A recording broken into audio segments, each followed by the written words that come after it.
बिस्मिल्लाहिर्रहमानिर्रहीम। अस्सलाम वालेकुम नाजरीन, मैं हूं उसामा विरका। आप देख रहे हैं इस्लाम न्यूज। इवनिंग की खबरों का आगाज करेंगे। सबसे पहले शामिल करेंगे टॉप 10 न्यूज।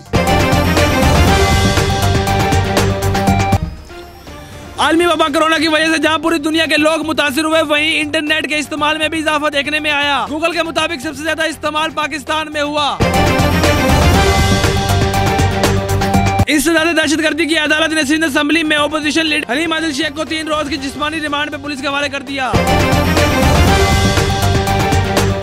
दुनिया भर में मकबूल क्रिप्टो करेंसी बिटकॉइन ने एक और संग मिल अबूर कर लिया और एक बिटकॉइन $50,000 से भी तजावज कर गया। बॉलीवुड अदाकारा आलिया भट्ट और अदाकार रणबीर कपूर की जोड़ी शादी से कबल ही बॉलीवुड की मकबूल तरीन जोड़ी बन चुकी है। शुमाली कोरिया की सरबराह किम जोंग उन की अहलियत तवील अरसे बाद नजर आम पर आ गई। यूरोपीय अदालत बराए इंसानी हकूक ने अफगानिस्तान में जर्मन कर्नल के हुक्म पर फिजाई हमले के नतीजे में 100 अफराद हलाक होने के मुकदमे में जर्मनी को बरी कर दिया।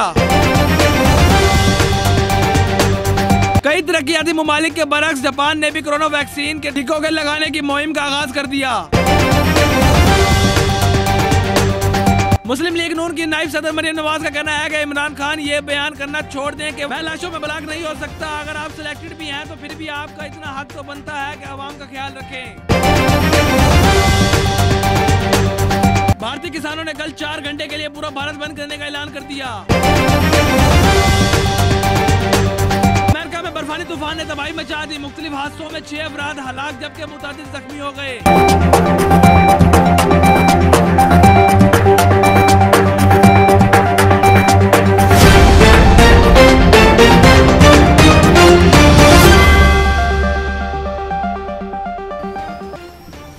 जी तो नाजरीन, ये थी दुनिया भर से 10 बड़ी खबरें। मजीद खबरों से बखबर रहने के लिए हमारे साथ जुड़े रहें। मिलते हैं ताज़ा तरीन अपडेट के साथ।